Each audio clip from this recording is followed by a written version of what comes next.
செய்தியை பார்த்து வருகிறோம்.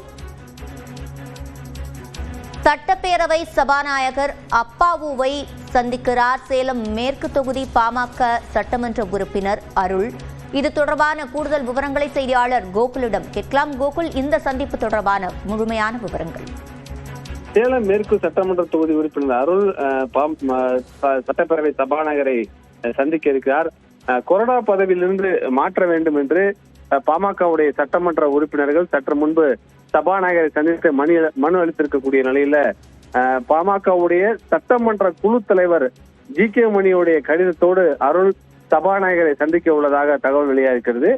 சட்டமன்ற குழு தலைவராக பாமகவுடைய குழு தலைவராக ஜி.கே. மணி தான் தற்போது வரை தொடர்ந்து வரக்கூடிய நிலையில கொறடாவாக அருளே தொடர்வார் என்ற ஒரு கடிதத்தோடு சபாநாயகரை சேலம் மேற்கு சட்டமன்ற தொகுதியுடைய சட்டமன்ற உறுப்பினர் அருள் இன்னும் சற்று நேரத்தில் தலைமைச் செயலகத்தில் சந்திக்க உள்ளதாக தகவல் வெளியாகிறது. விவரங்களை வழங்கியமைக்கு நன்றி கோகுல்.